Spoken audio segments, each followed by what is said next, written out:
Good evening and welcome to Story Hour. I'm tonight's host, Laura Blackwell. My wonderful co-host, Daniel Marcus, is out sick today, and we're all mad about it. But we have stories, so we'll be feeling better soon. You too, I hope, Daniel. So Daniel started Story Hour over 3 years ago, right in the beginning of the horrible pandemic, so that everybody could just gather around a virtual campfire and read each other's stories. And it's been so much fun that Daniel and I have been just back every Wednesday ever since. We even got SIFWA in on the action. We have received a SIFWA Givers Fund grant for 2023 to help us keep the Zoom up and the website running, and all these fabulous people here. So welcome back to those of you returning, and welcome to those of you who are joining us for the first time. As always, we have two writers reading for favorite nonprofits. Tonight's readers are Jonathan Lewis Duckworth and Caren Gussoff Sumption. If you can, please consider donating to tonight's featured nonprofits, Wild Rescue, Rabbit Rescue, and Eerie. Jonathan Lewis Duckworth is reading for the Wild Rescue, Rabbit Rescue. Wild Rescue Rabbit Rescue is a Texas-based nonprofit for domestic and wild rabbits, and actually a lot of other kinds of wildlife. They take in domestic rabbits that have been abandoned, surrendered, or set free, and foster them until they can be adopted. And they do the most similar thing they can with wild animals, which is take them in if they're hurt and get them until they're better and let them back out into the environment where they belong. They do not make pets out of theirs. They're located in Denton, Texas, and they are always, as all animal rescues are, in need of funds and volunteers. So you can learn more and see pictures of adorable baby cottontails at their Facebook page, facebook.com/Wild Rescue Inc. And I'll drop that link later as well into the chat so you can see. Caren Gussoff Sumption is reading for European Roma Institute for Arts and Culture. ERIAC has a unique and single mandate as the transnational European level organization for the recognition of Roma arts and culture. ERIAC exists to increase the self-esteem of Roma and to decrease negative prejudice of the majority population toward the Roma by means of arts, culture, history, and media. ERIAC works on quite a number of events and exhibitions, and the front office in Berlin gives space to a contemporary art gallery and an educational program which is open to the public and welcomes individual visitors and visitor groups. You can learn more at eriac.org. I'd also like to say from Story Hour that we're all very concerned about the situation with the WGA. The strike is still ongoing. As writers, we are very grateful to our writers who come and volunteer their time, but we don't think that anybody should be asked to do that as a full-time job. So we would really like for the writers of the WGA to get a better deal, to have their negotiations go well. And in the meantime, they're going to need some way to get food on the table. We do recommend checking out the Entertainment Community Fund, formerly the Actors Fund, which provides a safety net for the performing arts and entertainment professionals over their lifespan, and the writers are included in those professionals. That's at entertainmentcommunity.org. So if you're here on Zoom, feel free to leave your camera on. It can be nice to see people, and chime in on the text chat if you like. If you're joining us on Facebook, we are delighted that you are here, and we are not monitoring you very closely. You're basically the grown-ups table tonight, so be good. Jonathan Lewis Duckworth is our first reader tonight. Jonathan Lewis Duckworth, he, him, is a completely normal, entirely human person with the right number of heads and everything. He received his MFA from Florida International University and his PhD from University of North Texas. His speculative fiction work appears in Pseudopod, Beneath Ceaseless Skies, Southwest Review, Flash Fiction Online, and elsewhere. He is an active HWA member. Jonathan, welcome to Story Hour. Thanks for having me. It is our pleasure. What have you got for us tonight? So I'm going to read a story that I wrote last month. So it's a pretty new one. And this is a story somewhat inspired by an area of France that I used to vacation every summer when I was younger with my family. The story is entitled Sang de la Lune Aigre, which means blood of the sour moon. Nice. Well, I can't wait to hear what that's about. Yeah. So, do I just begin? Okay. Carson awoke from a dream where salamanders and eels were swimming in his belly. The tramontin was slamming the volet against the open balcony door, and he realized his bed was empty. This was not unusual. Often his wife got up in weird hours to smoke on the balcony. Except she wasn't there now. From downstairs, the telephone rang. Not quite awake, he took his time going down the creaking steps of the ancient wooden staircase. In this little Provençal cottage, everything creaked, juddered, and groaned with character. The phone's chime was an adze to his skull. His head was full of wet sand. Fighting with his wife, making up, fighting again, always brought him to drink. Ring, ring, ring. Now who could be calling? Only a few friends in the States. Those precious few he was sure had not sold him out to McCarthy's gang, knew his number. But when he picked up the phone, he heard Sinead's giggle. It was too distinctive to mistake, almost a snort, which he had adored when they first courted. "Oh, Carson, honey, where are you?" she asked, elongating all her vowels as she always did when smashed drunk.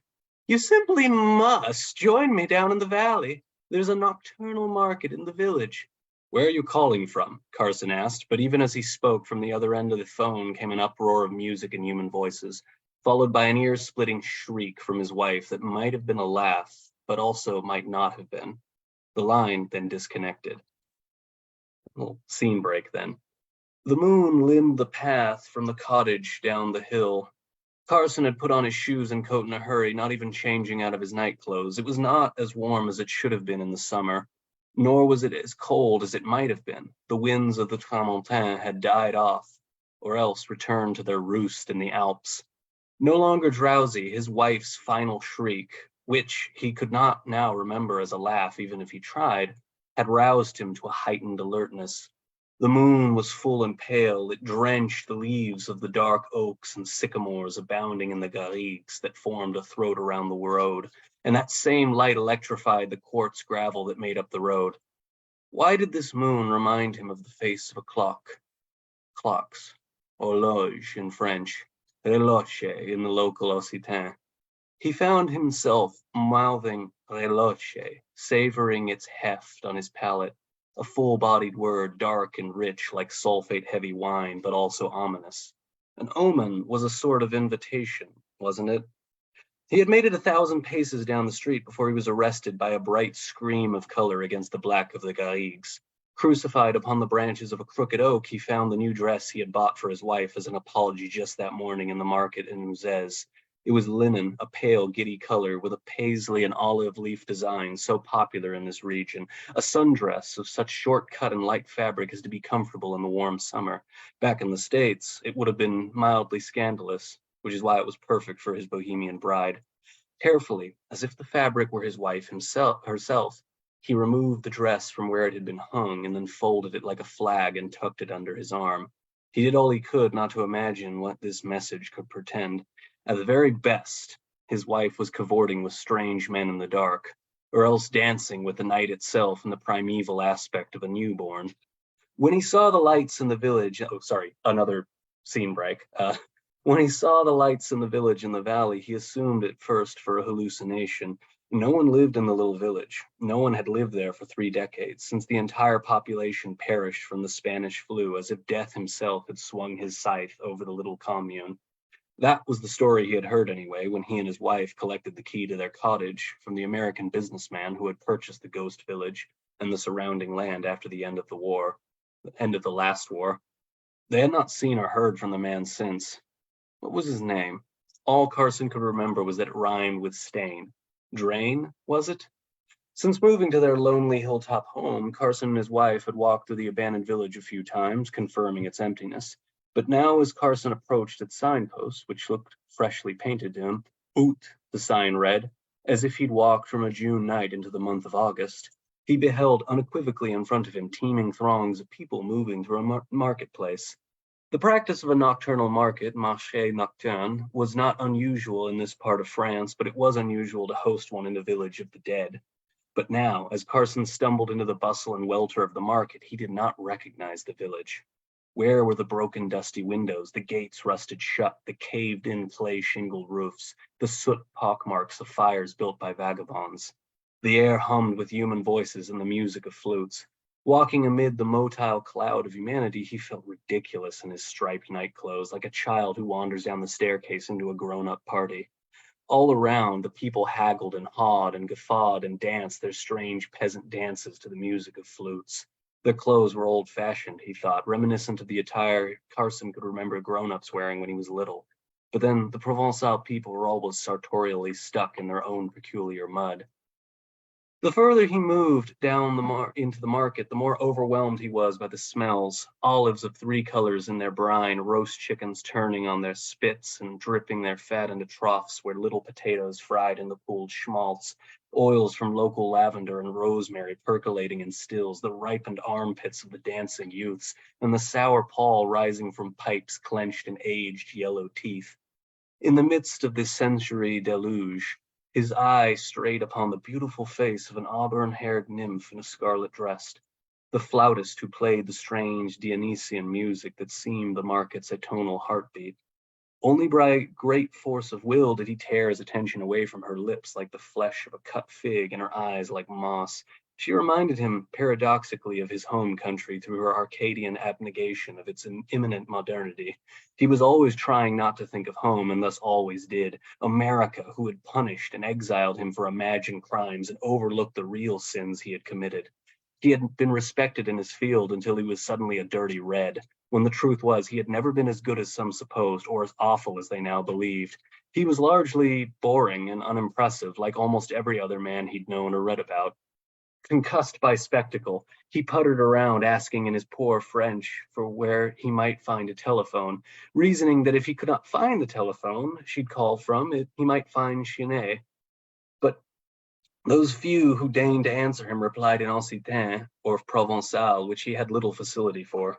A small gang of young men accosted him and laughed around him, possibly at his expense, before 2 of the youths took him by his shoulders and a third all but shoved a wine bottle into his mouth. The wine's opening salvo was weak and watery, as if he were tasting the ghost of a muscatel, but what followed was a powerful aftertaste and a cascade of permeating warmth that reminded him of tawny port. The boys took his coat from his back and stole the folded dress from under his arm, and in exchange they pushed a small fruit into his palm. It had the rough rind of a bergamot orange and a thorny pedicel that stung his hand, and when he peeled it, the pith smelled of strong spirits. The flesh tasted... Why did he bite it? Why would he eat something a stranger gave him, like the bastard child of grain alcohol and grapefruit? He dug out and ate 2 wedges, felt himself become stumbling drunk. The young men abandoned him as he staggered, his knees globes of jelly too soft to support the burden of his useless body. Find a telephone. Remember why you're here, Carson. Beyond the last of the stalls, he saw the sign for the village post office, which seemed a logical place for a village to keep its telephone. Somehow, he managed to make it all the way to the post office's door before realizing the windows were dark and the doors were padlocked. Undeterred, he carried on, moving further away from the light and music of the market into the bowels of the village. He found a bank wedged between 2 narrow houses, and there was light coming from its open doorway. But inside the bank, he found no telephone, only a pair of surly vieillards who were too engrossed in their game of 21 that they played behind the teller's window to answer Carson's questions, or even notice he was there at all. He left them to their game and walked back into the night, but immediately upon exiting the bank, he felt the air had changed. The light of the market seemed further away and dimmer than it should have been. All around him, cicadas sang belligerently from the rooftops and the trunks of the little cedars growing by the sidewalk. It was a hissing, shushing sibilance that made him feel somehow chastened. He doubled back, noticing in passing that the bank was now dark and the old men he'd seen inside no longer in evidence. He followed the sound of the flute until he arrived again at the market, but now the light and life were gone. The stalls were unattended, the wares left behind. Though there were no people in the streets, the hair prickled on his nape the way it did whenever he walked into a room where people had been gossiping about him moments before. In the hush, a telephone rang. He turned. He saw a wedge of sallow light spilling from the open doors of the post office. The padlock and chain he'd seen on the door before now lay like a dead serpent in the spilled light of the doorway. Unless the doors had never been chained at all, which seemed more likely. He followed the ring into the post office. It was illuminated by an old oil lamp. There were letters scattered everywhere and discarded envelopes that crunched like leaf litter under his shoes as he went to the telephone, an old-fashioned candlestick model. When he put the receiver to his ear, he heard a crackle first, and then his wife's laughter blooming like an acrylic lily. "Where are you, Carson? I've been waiting forever." "Are you all right? Dear, where are you?" "Where am I? Where are you? We've been waiting for you in the chateau. Oh, there's charming, charming people here. I tell you, dear, one's a snooty professor type like you, and there's a positively galvanic playwright here who I might chat up if you don't hurry. They're Americans, can you believe it?" "Where are you?" he asked again. He was shouting now. "The chateau, didn't I tell you? But where?" The line went dead. He fumbled, trying to put the receiver back on its hook, and then just left it to dangle from its cord. Outside, the flute was playing again. Scene break.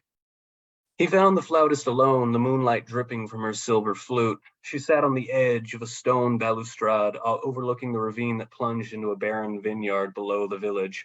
One strong leg crossed under her and the other dangling its bare, bronzed foot and beckoning. Still unsteady, he advanced toward her cautiously. He waved to her, but she did not stop playing her song. It was a fugue of sorts. The same repetitive flutter of breath like the twit of a bird from hell. Only when he'd come close enough to smell her, she smelled of smoke and the pale moss that abounded on the trees here, did she lower the flute from her lips and smile upon him. "I'm looking for a woman," he said. He had not said wife. "Many men do this, sometimes to their undoing," she answered in what sounded like French. Suddenly, he wasn't sure, but he had understood her perfectly, so it couldn't have been Occitan. She was young and sparrow small. Even from an arm's distance, he could feel the warmth of her body radiating through the linen of her red dress. "Have you seen a foreign woman pass through here, taller than you, blonde, very pale?" "Why do you walk under a sour moon, Monsieur Professor?" she asked. The question wriggled under his skin and itched the linings of his veins. There was a familiarity to the lady's tone that worried him. "I'm looking for my wife," he said finally. "Chenet. She said she'd gone to the chateau." "The chateau, yes," the flautist said. Her teeth were bright under the moon's sour light. "I can show you if you'll follow me." He considered her invitation. Divested of his coat, when the tramontaine suddenly returned, he was cut to the bone and could only hold himself to stop the shivers. The girl stood up and put her sparrow hand into his palm. She tugged him gently to follow her. Her skin was hot as if her body were reservoir to all the residual warmth of the day's full dose of sun. The pale, calloused insteps of her feet made a hissing song like that of the cicadas when they contacted the stone pavers of the street. She led him down the street to the edge of the village, then through the withered vineyard where necrotic tendrils still grasped the trellises. She seemed impervious to the stones, splinters, and sharp wires on the ground that would have lacerated his tender feet were he not wearing his shoes. He wanted to ask her questions, but he feared his voice would violate some unspoken compact between them, so he said nothing. Beyond the vineyard, she shepherded him through a field of lavender, not tended in those neat rows which delighted tourists and workaday painters, but rather left to adolesce into an unkempt sprawl like a holy man's pubic grove. What it yielded in aesthetic discipline, it more than recouped with scent. A few steps into the field, and Carson felt like he was chewing its effluvium more than smelling it. There it is, the flautist said. You see it ahead? The chateau. The word in chateau in French could connote many different structures and degrees of majesty. It could mean castle, as in a fortification, but it could also mean manor or merely a large house. What she indicated to him was none of these things, but rather a slump of broken stones, a rubbled moraine of stoved-in shingle roofing, snap beams and tumbled pale blocks, a shepherd's cottage or a hermit's hovel rising from a lake of flowers. This is a mistake, he said in his slow French. She laughed at him, and for the first time, he felt like something like anger toward her. He tugged on the hand that pulled him, but rather than stop her advance or even slow her, his attempt at asserting himself only amused her more, and when she tugged back, he lost his footing and stumbled forward, and would have fallen had she not stood him up, bracing him with her strong back. His nose was in her hair, which smelled like a beautiful house raised by arson. Easy does it, old man, she said, gently but firmly creating space between them with her palms. If your wife went to the chateau, she's in there. There's nothing in there but darkness and cobwebs, he said, and there's nothing out here but the glow of a sour moon. He noticed something bald in one of her hands that he hadn't noticed before. It was the dress he bought his wife. He made a swipe for it, and she jumped away, her laugh becoming a giggle verging on a snort. Yeah, through here, old man, the flautist said, running into the black mouth of the so-called chateau. He chased after her. The chateau, or whatever it was, had once possessed a beautiful door, which now lay as a grave of dry-rotted timbers to the side of the yawning doorway. Through the entrance, he stepped into the dark and emerged into the light of a chandelier. Looking up, a set of staircases ascended to either side of the cavernous antechamber, their sweeps reminding him of the teeth in a ruminant's jaw. At the end of the chamber, a long case clock stared him down, its hands missing so that the aggressive tick-tock of its complications signified nothing but its own voice. There was no sign of this flautist. He could not smell her. All he could smell was his own sweat and the resinous wood of the clock's body. A portrait in a gilt frame stood on the wall beside the clock. It depicted a man of an unhealthy pallor, wearing a powdered wig on his head and dressed in the finery of a dandy of the ancien régime, a comte or perhaps a marquis. He did not remember touching it or even breathing upon it, but however it happened, the painting dropped from its mounting on the wall and fell on its face. Paint leaked from under the frame and puddled outward. Carson stepped away as the puddle expanded, devouring more of the floor until it reached its terminal surface area, and the many-colored ooze began to froth and rise like a geyser. He covered his face and flinched, waiting to be splashed with paint, but the cascade never came. Instead, when he opened his eyes, a human figure stood before him. Not quite a man, not really. The eyes were wrong. Flat and lusterless, the skin was vividly pigmented but still retained the subtle wail that a brush's bristles imparted in drying paint. The brush strokes were even more obvious in the dandy's surcoat, but the teeth were not painted. They were the vegetal greenish brown of crushed rabbit scat and looked to be shaped from knobs of whittled bone. Are you lost, good fellow? The painted man asked. Carson did not answer. He understood from an intimate, inarticulable logic like the universe's background radiation that to speak would be to surrender, that if he were to offer his voice now, he would never get it back from the grinning presence which stood before him. Slowly, unblinking, Carson backed away, never taking his eyes off the figure until he felt himself step through a threshold. Scene break. When Carson finally turned, he was in a bedchamber. It was lit only by the sour beams streaming through a casement, and these beams pointed to the bed at the room's center with its moth-eaten duvet upon which lay the flautist in expectant repose. Her red dress was gone, and in its place, pilled and sullied and torn in places, was the yellow sundress Carson had bought at the day market for his wife. It did not fit her well. He thought of young girls trying on their mother's clothes, and with this association was ashamed of his own arousal and his eagerness when she beckoned to him with the crook of her finger. He moved onto the hard bed on hands and feet, his prick already fumbling its way out of the fly of his pajamas as the flautist opened her legs like a set of jaws. He straddled her, enjoying the feel of her slender wrists, as delicate as wasp daub, under his palms. She threw back her head, inviting him to kiss and inhale the skin of her neck, to plant kisses down her throat and sternum, to rest his lips on the sun-warmed floodplain of skin between her breasts. For all her warmth and fragrance, it was not a solid body he laid his head upon, but a lattice of interwoven threads like the fine warp and weft of a canvas. She was hollow. He sensed the gaps between her cells and the even finer but infinitely enormous chasms between every atom and electron within her. If he fucked her by the same stroke, he'd fuck the emptiness of all space and time. When he entered her, he felt the simultaneous pain of her thumbnail rupturing the skin just below his left nipple, and the other fingernails digging into the tender subclavicular flesh above his heart. He rutted her like he wanted to break her, and maybe some part of him did. There was ugliness in him that deserved whatever expiation awaited. Shanae, he said. Shanae, oh God. His voice was a crane fly, all brittle limb and delicate wing looking for somewhere to alight. Clammy hands shoved him back. Not so rough, his wife said. You're not playing football with me, for Christ's sake.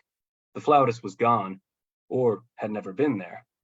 Carson had slipped out of his wife. He rolled onto his side and squeezed his rapidly detumescing drudge, but all the blood that should have been doing its job, he felt instead rushing to his ears, where his heartbeat percussed like a war drum. His wife used the opportunity to sit up from where he'd pressed her into the mossy stone of the ravine. She smelled like that moss now. There were oak leaves and bits of detritus in the blonde combs of her hair. They were in the garrigue, in one of the chemins carved into the stone of the forest floor by centuries of shepherd and goatherd and poacher feet, and the hooves and paws of unnumbered beasts.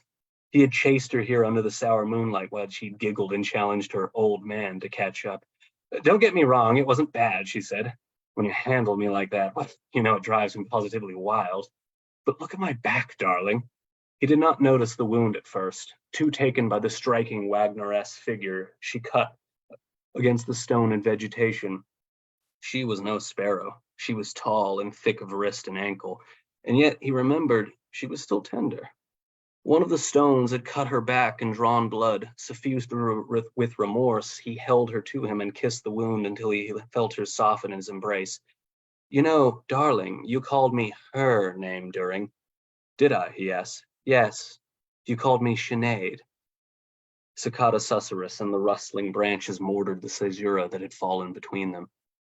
I'm sorry, she offered. Forget I brought it up. Do you want to try again? And then she added, full of mischief, what do you say, mon vieux? My old man. She was not sorry for indiscretion. She had meant to prickle him with the memory of his dead first love. In fact, he felt her resentment like steam in the air. But it was that venom he sensed in her that allowed him to get hard again. Under sour moan, he rutted into her and came and felt her shudder beneath him, shudder and then buck and shriek. But though she was the first to shriek, it was his belly that expanded into a ripe gourd of meat. Something swam inside of the bulge, tickling his bowels. Heralded first by rapid contractions in his lower gut, then a fume of ammonia that seemed to arise from inside, not out of his nostrils. The flood of birth poured out of him through the slit of his anus. His wife held his hand and massaged the lifeline of his palm with her thumb, her cheek to his cheek, her breath fluttering into her throat like a flute's ostinato. And then his breathing leveled, and he exhaled, relaxing into a swoon as it etherized. In the dampened patch of stone and moss between his legs, fresh life squirmed, black elvers and tadpoles resembling soapstone pebbles with tails. They'll dry out when the sun rises, his wife said. They'll wither in the garrigues.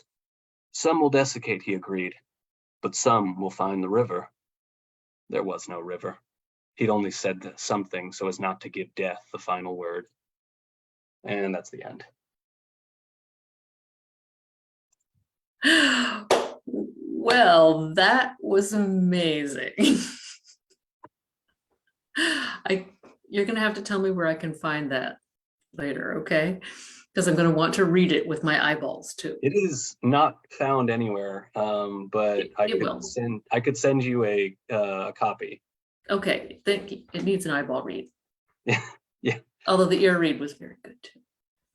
Yeah, I don't know if we're allowed to say a little bit about our stories, but I just want to say real quick that this story is part of the kind of ignominious tradition of professors writing stories where they contemplate adultery. But it's like, I wanted to sort of write in that tradition, but completely turn it on his head and he's a piece of shit. But also he is, I think for me, the heart of the story is where he sort of admits to himself, I'm not as bad as people think, but I'm also not as good as they used to credit me for, which I think describes almost every professor ever. I mean, at least all the male ones. I mean, it's probably true of me. It's definitely true of me. So yeah, that also, again, it's inspired. There's this little village in Languedoc-Roussillon, Saint-Cypre, which I was hoping to go to this year. I don't think I will be able to. maybe next year. But that's basically where this is set. It is absolutely gorgeous, and don't worry, it's not nearly as spooky as this story makes it seem. You're just saying that so the tourists don't show up. Oh yeah, no. Well, I Yeah. am being paid by the Saint-Cyprien Chamber of Commerce. Yeah, yeah, to keep all the stinky tourists out. I get you. Thank you, everyone. That was Jonathan Lewis Duckworth. In between, we tend to try to take a moment to let the first story sink in. And I think this time I need it more than usual to prepare for the next one. Our next reader is Caren Gussoff Sumption. Caren Gussoff Sumption is a sci-fi, horror, and literary fiction writer, often all at once, although she didn't write that in her bio, living in South Seattle, Washington. The author of 6 books and more than 100 short stories, Caren received her MFA from the School of the Art Institute of Chicago, and in 2008 was the Carl Brandon Society's Octavia E. Butler Scholar at Clarion West. Her most recent novella, a deep-spaced post-colonial comedy of manners called So Quick Bright Things Come to Confusion, is out now from Lathe Press. You can find her online at spitkitten.com, and I gotta say, that novella is the freakiest thing, and you don't know it until later. It's great. Some things in common with your narrator, actually, Jonathan. An excellent one. So, Caren, welcome back. It's great to have you here. Thank you so much. I'm so happy to be here. The piece I picked is a completely, so we're going to shift moods. But you know, there's some relationship stuff in it. So I guess I'm not wandering too far off.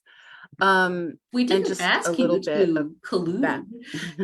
a little bit of background. So my day job is in behavioral health. So particularly mental health. And so this is my mental health multi-universe story. It's called The Bars of Orion.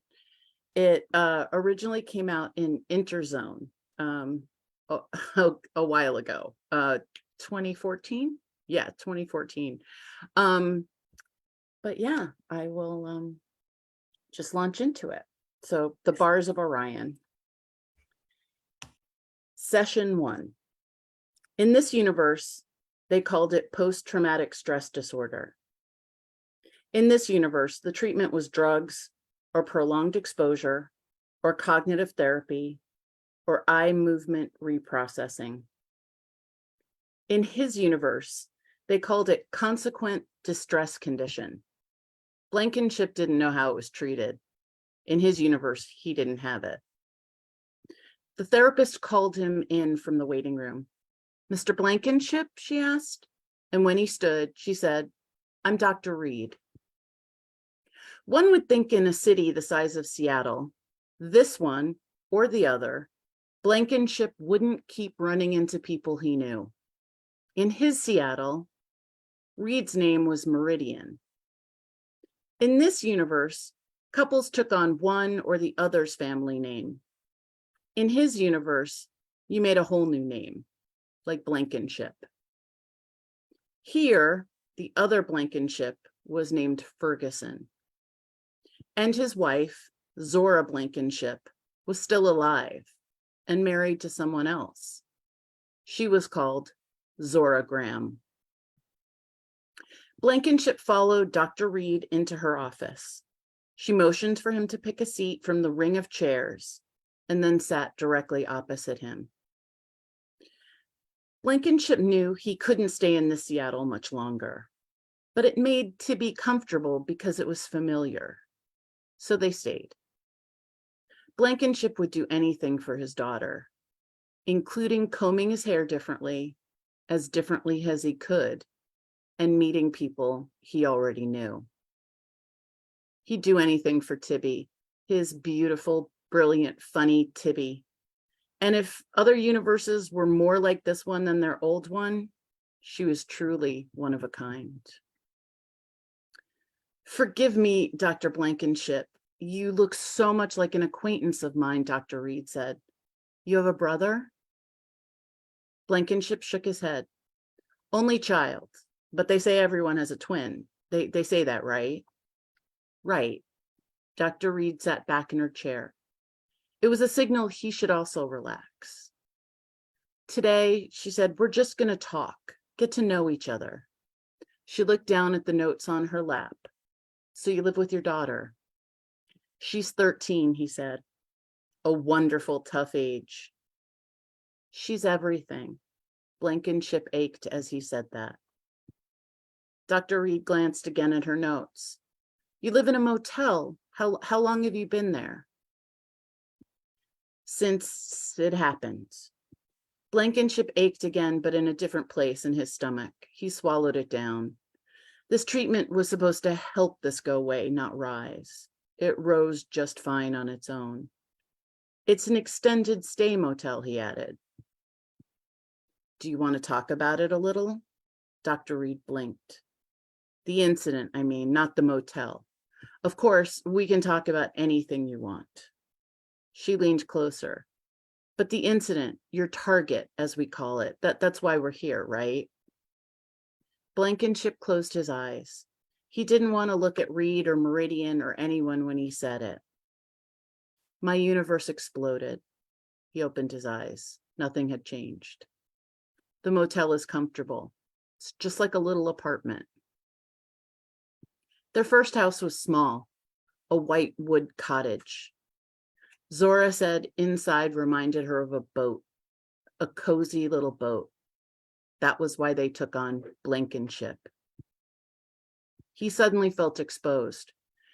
You aren't allowed to tell anyone that what we talk about here, Blankenship asked. In his universe, medical professionals swore some sort of oath of silence. No, Dr. Reed said. The question didn't surprise her. Doctor-patient confidentiality. I will never disclose anything that goes on here unless I believe that you are in immediate danger to yourself or others, or there's a vulnerable child or a vulnerable adult. There's not, and I'm not, Blankenship said. He was pretty sure of that. Now tell me again, Dr. Reed said, in different words, if you can, about your target. Blankenship sat forward. He decided to try again, eyes open. My universe, different words, exploded, blew up, disappeared, was destroyed. He really wanted to make Reed understand. My whole universe is gone. He made a move with his hands, but he didn't know an appropriate gesture. Gone. Session 2. The first session left Blankenship exhausted in a way he'd not experienced before. In his universe, he'd have called a car to take him home, and he would have slept straight through dinner time. In his world, he'd never had to do that. And now in this world, he couldn't afford the indulgence. He had the motel to pay for, and food, and therapy sessions, and things for Tibby. 13-year-old girls required a lot of supplies just for basic maintenance: lotion, lip gloss, colorful socks, outfits, not just clothes, outfits. And as he was trying to save up enough to buy both of them new identities, as safe as this Seattle made Tibby, they couldn't stay. And Blankenship couldn't use Ferguson's ID numbers for too much longer without a day of reckoning. He also wanted to pay Ferguson back for the cash they stole from him in the beginning. That wasn't as important, since Blankenship was Ferguson. He knew he'd ultimately understand about the whole thing. He was an understanding guy. That's what you like most about yourself, Dr. Reed asked? That you're understanding? Is that okay? Blankenship asked. Of course, she answered. I just want to make sure that's what you wanted me to put down as your starting positive belief. That's going to be really important as we move forward. Yes, I'm an understanding, forgiving guy. Dr. Reed wrote that on the worksheet. He was supposed to take home the sheet after the session and practice whatever was on it. Now we're going to find your safe place. A time and a place when you felt completely safe, completely happy, Dr. Reed said, or as close as possible. It could be anytime, anywhere, from earliest childhood onward. Dr. Reed wrote safe place on the sheet. I want you to picture it, sights, sounds, smells. Keep your eyes open. Take your time. Let me know when you're there. Blankenship immediately knew his safe place. They built an addition on the tiny white boat cottage for the baby. Half glass walls and a glass ceiling, almost like a greenhouse for their little flower. Zora sat in a rocking chair next to the crib, Tibby swaddled in a light green plaid blanket. Zora rocked. Tibby slept, her fat pink cheek pressed against Zora's breasts. Blankenship sat on the ground right next to his women. His arm fell asleep from reaching up for so long to hold Zora's hand underneath Tibby's bottom, but he ignored that as long as he could, just so he could sit there.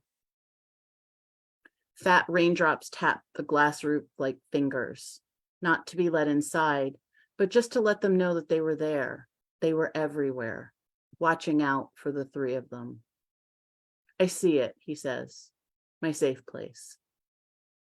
Clearly? Reed asked. Blankenship leaned his head against Zora's leg. He didn't know if he actually did that at the time, but he could feel her and Tibby's warmth. Yes, he said. We're going to make a kind of shortcut to it. Tap your left knee, Dr. Reed said. He tapped.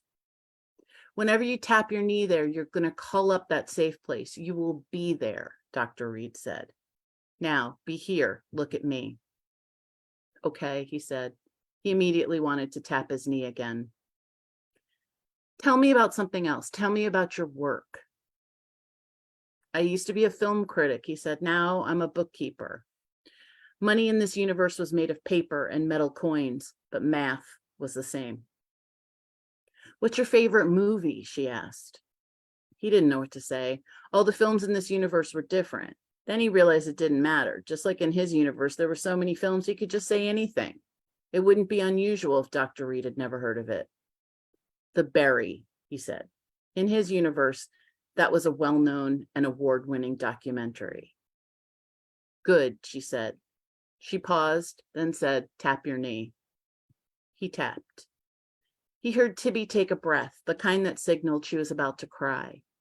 He squeezed Zora's hand and then lowered down his tingling arm. Are you there? Dr. Reed asked.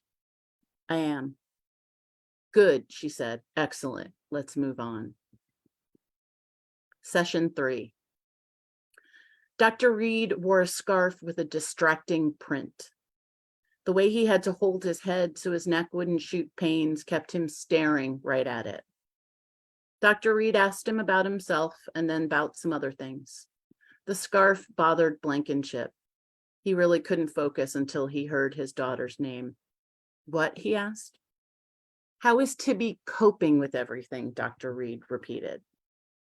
When he got home from work the evening before, Tibby had been flopped on her stomach sideways across the bed. She liked the queen-size mattress much more than her tiny little cot back at home. The cot was a small bed for a small girl in a small room in a small white house.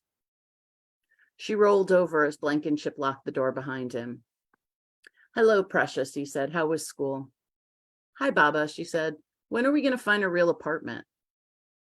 She answered herself at the same time he did. Soon. Then she sighed and rolled back over onto her stomach. Are you feeling all right? Blankenship asked. I'm not sure, Baba, Tibby answered. It was the most forthright she'd been in days. I think so. Blankenship sat next to his daughter. She felt warm to him. Maybe she'd caught something. He gave her some naproxen after studying the labels for warnings longer than he needed to. And then he let her watch whatever she wanted on the TV. She's all right, I guess, Blankenship answered Dr. Reed. She alternates between pretending she finds the whole mess quite boring and having stomach issues. That sounds like a teenager. Dr. Reed put her hand to her throat. Do you want me to take this off? You keep focusing on it. No, he said. Yes. Something about the colors, the blown out paisley print, kept him from being able to think straight. She untied it and then hid it beneath a leg. Did you practice your positive belief and going to your safe place? Blankenship nodded. It helped when the panicked ache rose up. But he'd also had to force himself from not tapping his knee all the time, on the bus in traffic, at work, staring at a screen of spreadsheets until they smeared, sitting up in the queen-size bed, listening to his daughter's tiny little snore. We're going to do some unpleasant work for a few minutes, Dr. Reed said, if you feel up for it. Blankenship nodded again. We're going to identify a negative cognition. Think of it as the opposite of your positive belief. It's something about you that you're uncomfortable with that causes you distress. This can be related to your target, how you reacted, for instance, or why you think you're so deeply affected. Dr. Reed touched her neck again, seeming surprised the scarf was not there to play with. Then she went on. Some examples could be, I can't deal with being alone, or I can't protect my daughter. Neither of those, Blankenship said. He'd been alone since his Zora died, and he did protect his daughter. And they were in this universe, after all, instead of being pulverized or atomized or whatever happened to everyone and everything in their world. He knew the right answer. I can't find my place in this world. Dr. Reed nodded. She wrote that down in her notes. We'll work on that, she said. Thank you, Blankenship said. I hope so. Because in this universe, he was a ghost. It was best if he didn't take up much space and left only the most fleeting of impressions. And like a ghost, he haunted people and places. He left work today right after lunch, extra early, so he'd have time to make a stop before this appointment. It took 2 buses. The house was, as they called it in this universe, a craftsman, typical for this Seattle. It was set into a hillside in a neighborhood that didn't exist in his neighborhood. There, it was some government buildings, although he wasn't sure which ones. The craftsman was light blue, with darker blue trim and a shiny red door. The deep porch was held up by square pillars, and a wind chime of cut metal butterflies rang like a bell in the breeze. The curtains were pretty diaphanous, and Blankenship could see right into the sitting room, a sofa, throw pillows, exposed beams framing a bookshelf. She wouldn't be home. She taught a full day of classes, according to the university course catalog. In this universe, Zora was a professor. Literature. It made sense. In his universe, Zora was a poet. Blankenship didn't know what this Zora's husband did. He was also obviously not home. Blankenship looked at photos of him on the internet, Maxwell Graham, but only enough to know he was not somebody Blankenship knew. Blankenship cricked his neck trying to see past the front room. He couldn't see himself there. This was not his stuff, none of it. He also couldn't see any evidence of children.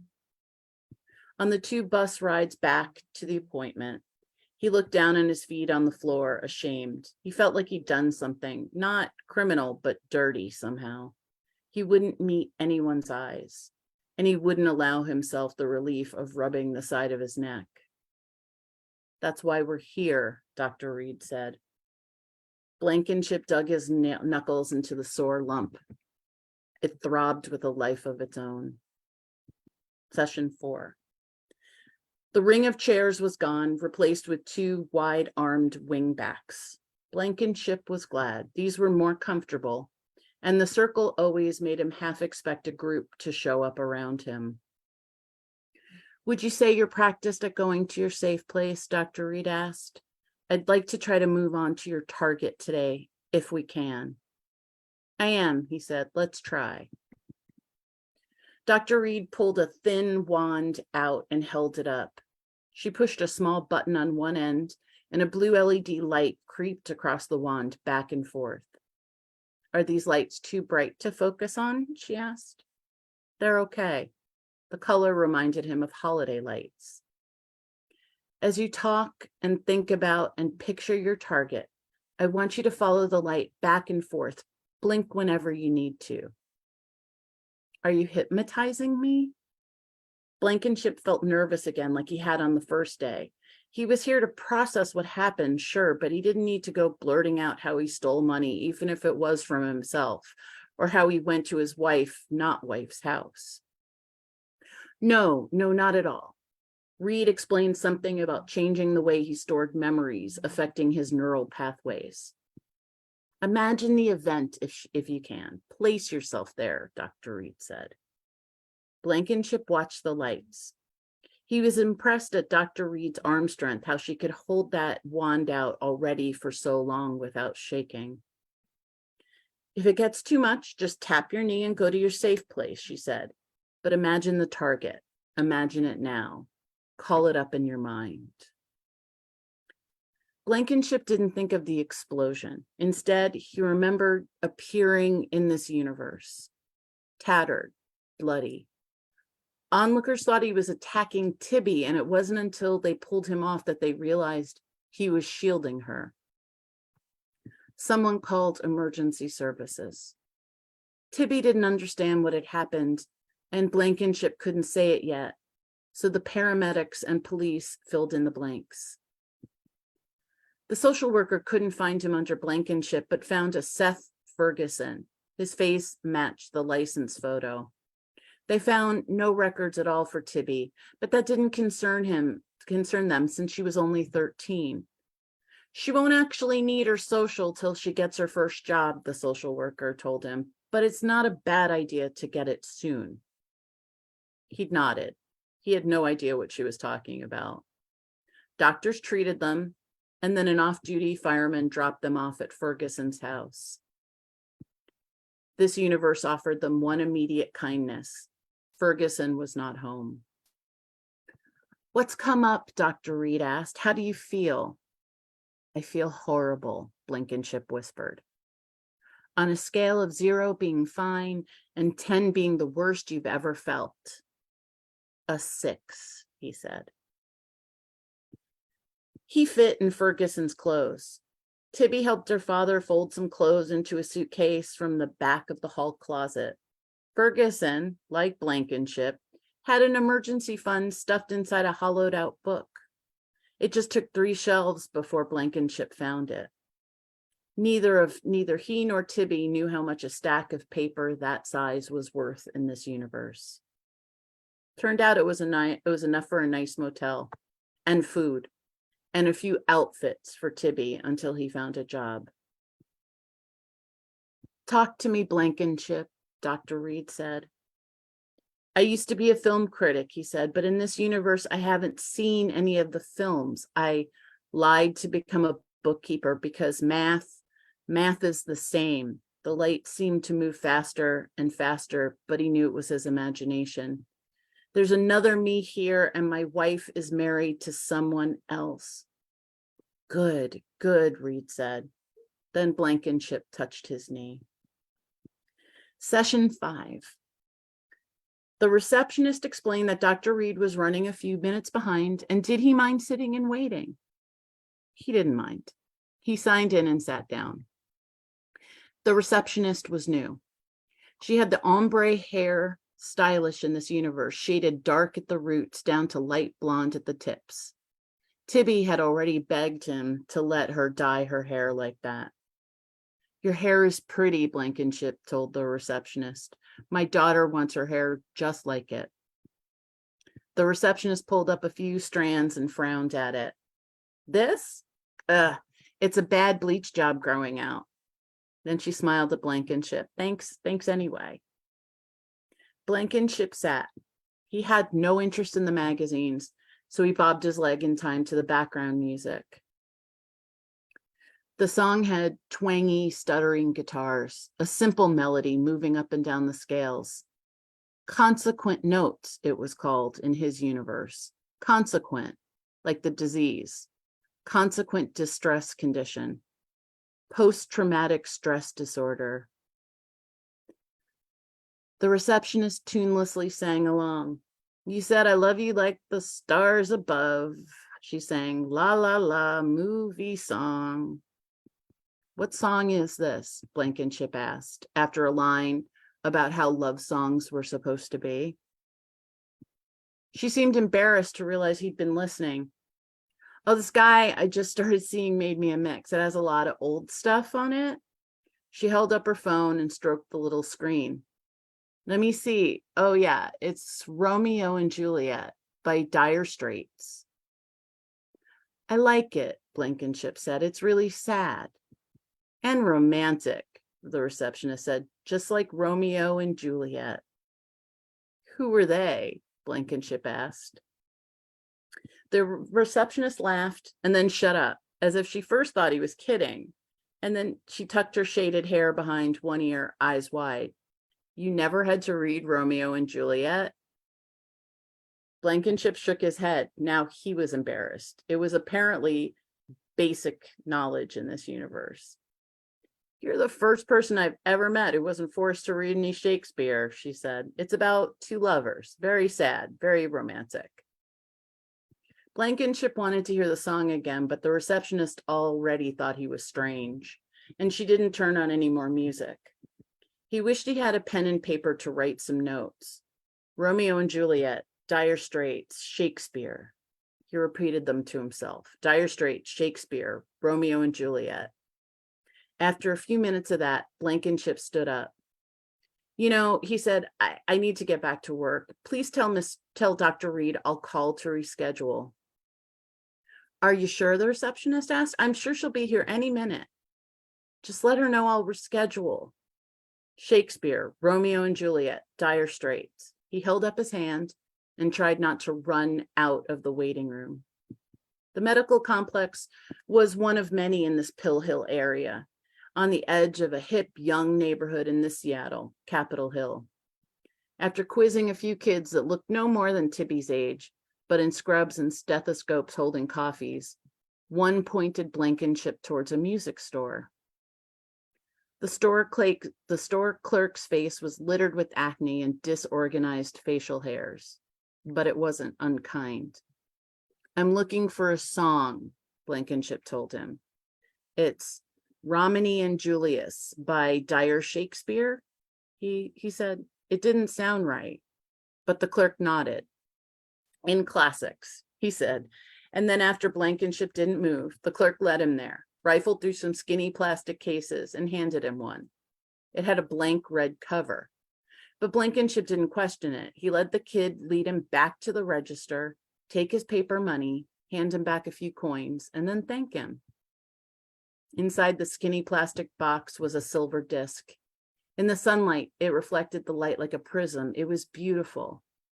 Only then did Blankenship realize he had no idea how to make this beautiful disc play a song. The lady at the motel's front desk offered to send him up a stereo when he showed the disc to her. I'm sure we have a boombox somewhere with a CD player. It took some experimenting to see how to plug the gray box into the outlet, where to place the prism disc, and which button to make to push the music to make music play. Blankenship even found a knob that made the sound louder or softer. Blankenship sat on his bed and listened to Romeo and Juliet 7 or 8 times straight through. He listened a little at other songs on the disc, but he kept going back to that one song. He liked the part about kissing through the bars of Orion, even though he had no idea what the bars of Orion were. The next line was about stars, so he figured it had something to do with the sky. He'd never looked at the night sky in this universe. He'd never thought to. He'd been looking down, not up. Maybe he should. Maybe after dinner tonight. Maybe Tibby would come with him somewhere to look at the stars. Maybe a park. There were so many streetlights, though, they might not see anything. So many streetlights. In the song, Romeo steps out from behind a streetlight and sings to Juliet. Blankenship imagines there's a streetlight in front of Zora's blue house. He steps out from behind it. He sings to her. He starts the song over again from the beginning, sits back a little, and taps his left knee. Session 6. Blankenship saw the blue car in the driveway of the blue house before he saw Zora squatting in front of the porch. She was planting or weeding or something in a soft line of soil bordering the front of the house. It was new. Last time Blankenship was here, there had only been slightly unkempt grass. Later, Blankenship would try to sort out whether a surprise or terror or a subconscious desire to be discovered that kept him standing there and staring at Zora until she looked up and turned around. "Seth?" she called. The sound of his name made Blankenship almost crumble at the knees. "Yes," he said. She was in front of him. She called his name again, "Seth," sounding pleased. "Wasn't expecting you," she said, and she was just close enough for Blankenship to see her eyes, her strange, wonderful eyes, just like their daughter's, blue with a ring of caramel brown. Then she hugged him. He felt a layer of unfamiliar fat around her middle. She smelled like dirt and salt and cigarettes. He wanted to throw her down onto the grass right that second, rip off her plaid shirt, kiss her shoulders, push his face in this new chubby belly. But instead, he pushed her gently away. "You haven't been at your book group and you weren't answering emails. I figured you took off on one of your trips, Seth." "No," he said. "Ferguson took trips." He could understand that. He was looking for something or trying to get away. Either one made sense. "What are you doing here?" Zora said. She led him across the lawn towards porch stairs. "Come inside. Tell me everything." Blankenship wanted to. He wanted to tell her everything, but he couldn't tell her anything. "No," he said, "I can't. I just felt bad I hadn't seen you, and I wound up nearby," and he trailed off. Let her fill in the blanks. "But I have an appointment." "Okay, Seth," Zora said. She sounded genuinely disappointed. "I'm glad you showed your face at least." "I miss your face," he blurted. Stupid. But Zora just made a happy sound and poked him playfully. "Thanks." Blankenship backed away. "See you soon." Dr. Reed was not happy with him. He never rescheduled his appointment and made him sit through a lecture about how important continuity and commitment were in any treatment. Blankenship half listened. He looked past the light stick. He was trying to keep the image of Zora's face steady and clear.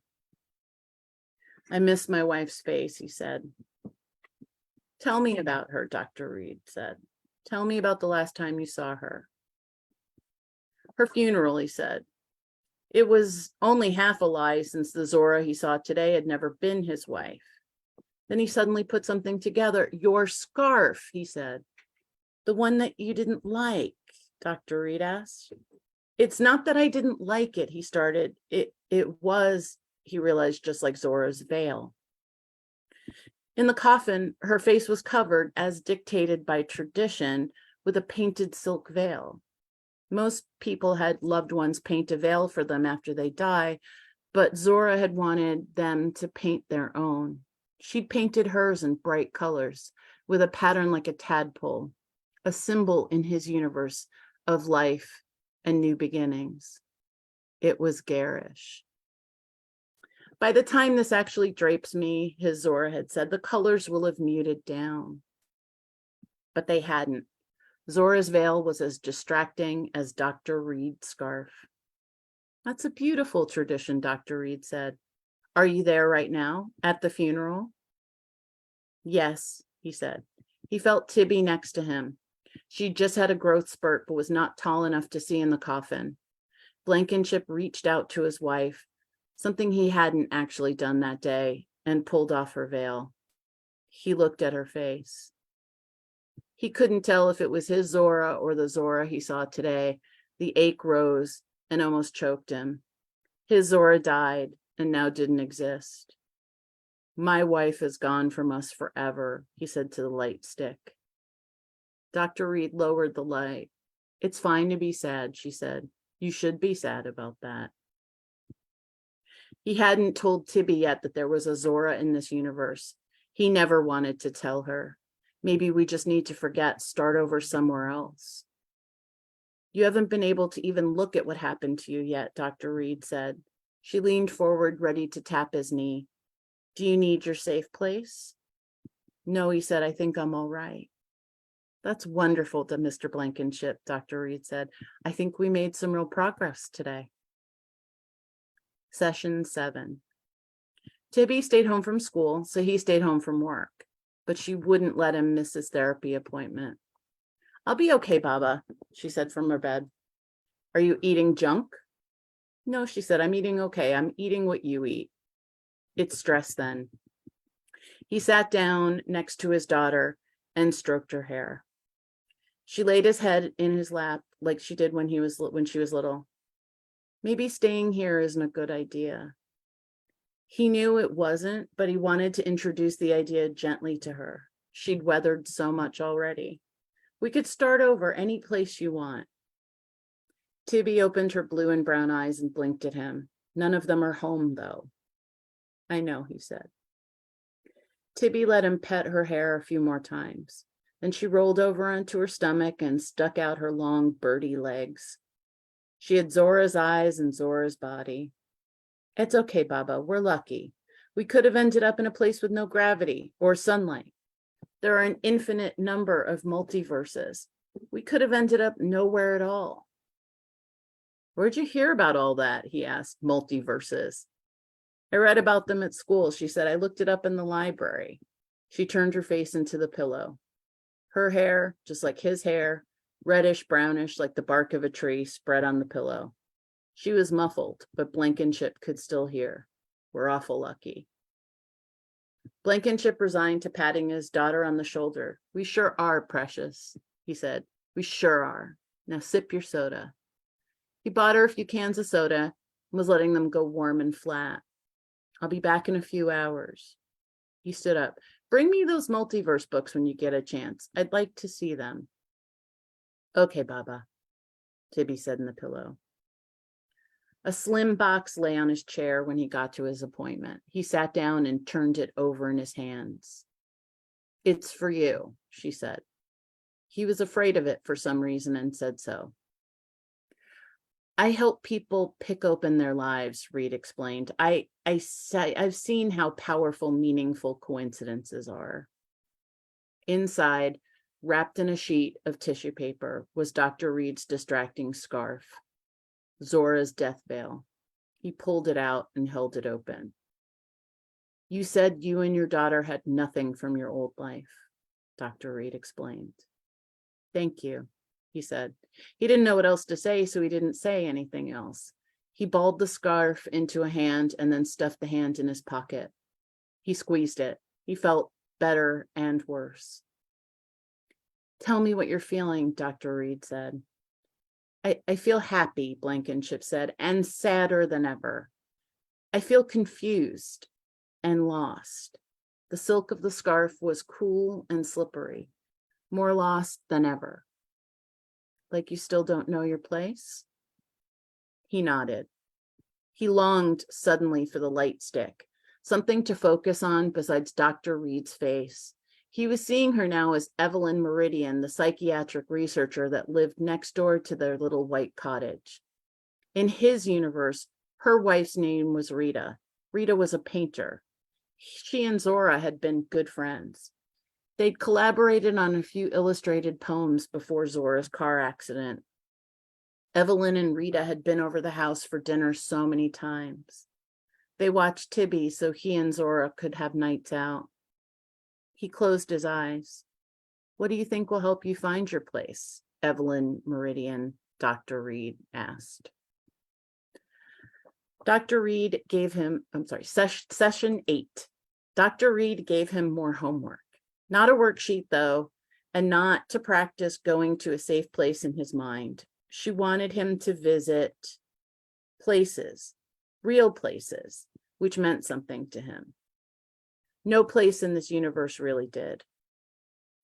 He didn't remember what corner he and Tibby appeared on and wasn't sure he wanted to remember.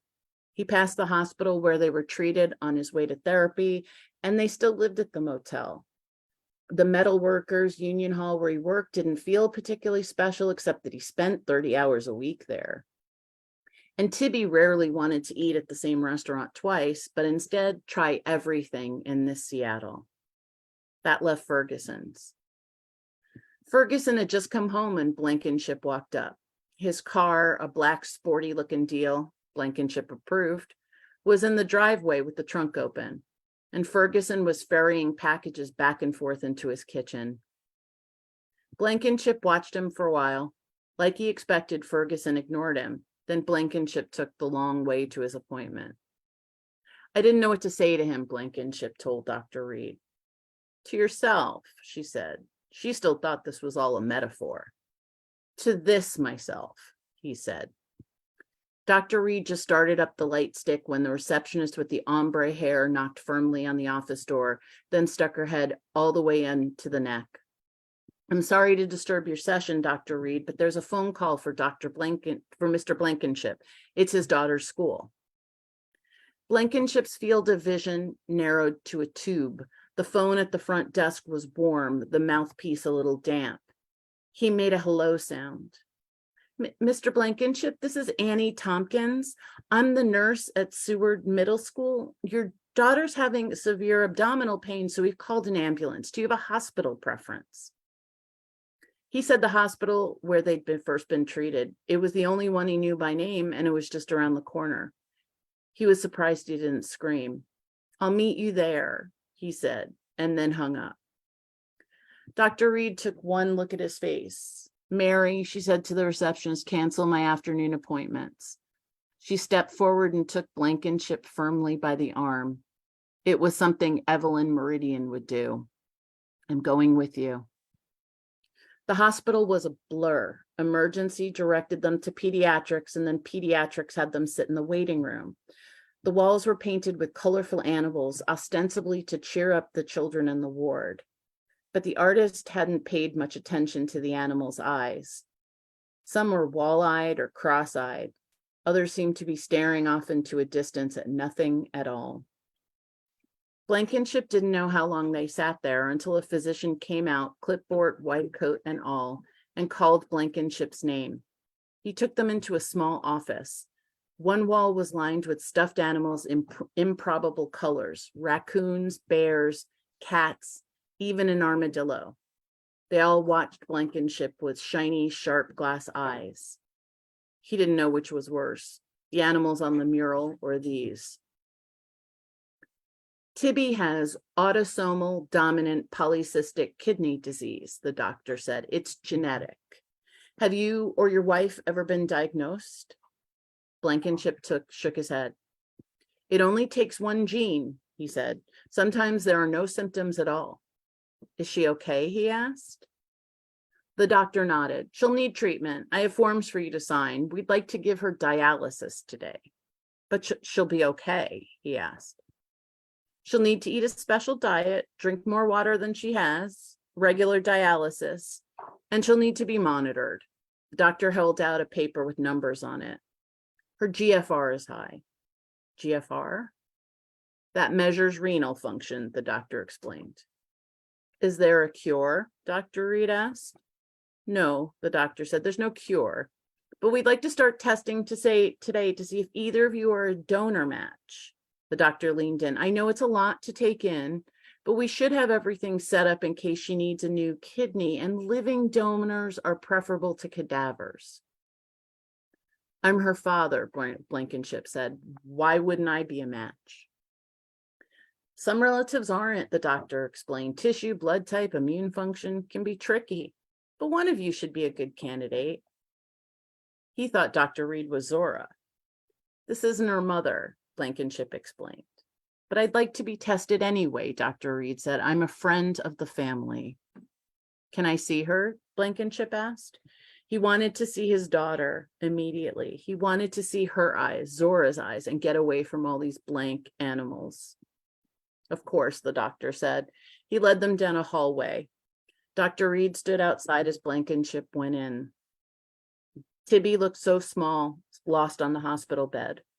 Tubes led from her arms and nose to the wall. Blankenship moved the tubes aside to hold his daughter. Baba, she sobbed. It's okay, precious. Baba will fix it. Baba will get you everything you need. He sang into her hair about streetlights and talk on the TV and the bars of Orion.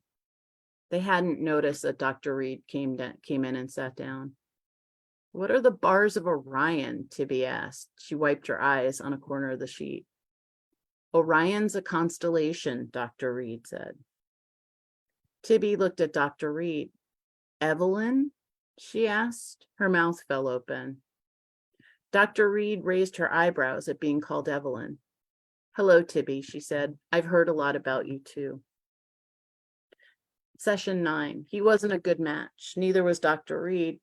Tibby would be placed on a transplant list once her GFR hit about 25 milliliters per minute. We can just sit and talk today, Dr. Reed said. No, Blankenship said, I need to face this target stuff. He had to face it, so he could face whatever came next. He'd prepared a little. Tibby's teacher brought her books to the motel so Tibby could catch up on homework, and had included the book on introductory M-verse theory. All right, Dr. Reed said. She held out the light stick. Watch the light. Imagine the target event. Be there. Tell me about what you feel.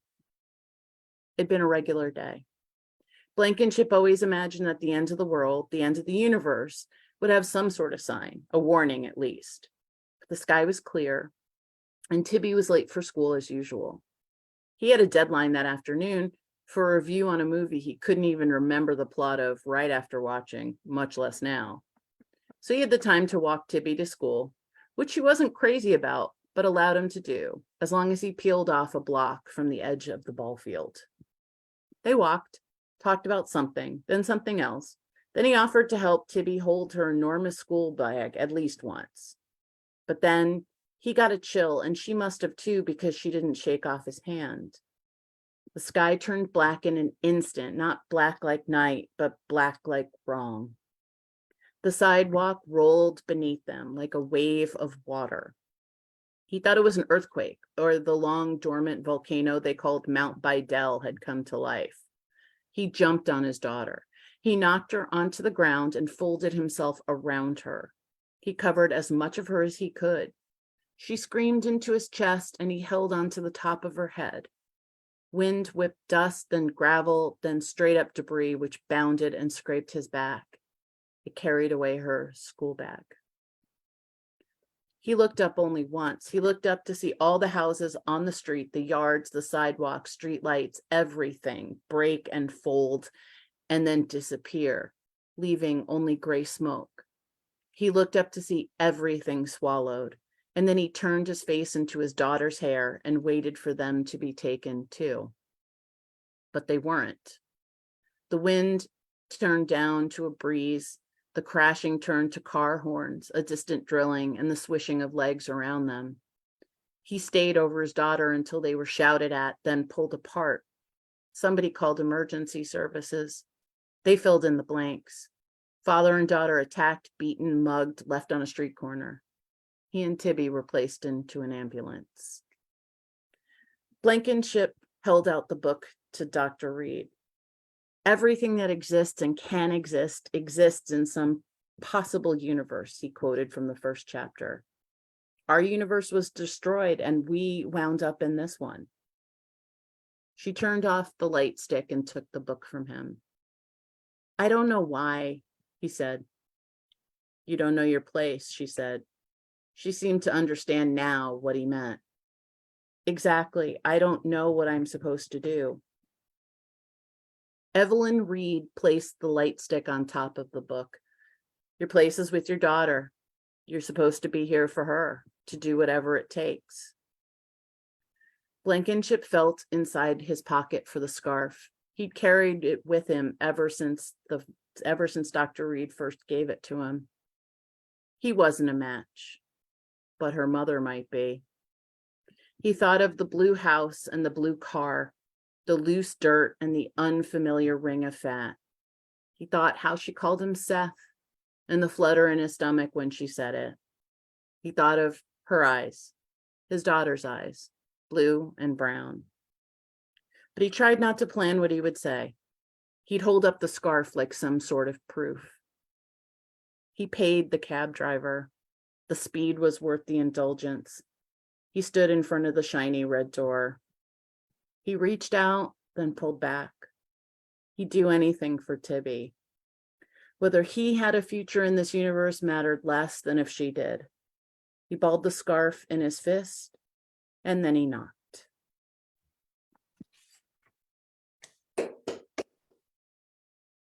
That was lovely, Caren. Well, this has been a very, very full story hour. We're actually a bit over time, so I won't keep y'all. But I do want you to know that next week I'll be back and we'll have C.S.E. Cooney and Carlos Hernandez reading, and they are always a lot of fun. So y'all should come back too.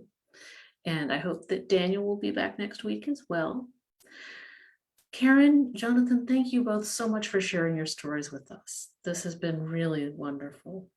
And thank you, Daniel, for starting Story Hour so we could actually all be here. And I'd like to thank all of you who are here in the Zoom and Facebook or at some point in the future, because as long as you're watching, we're all in the same Story Hour.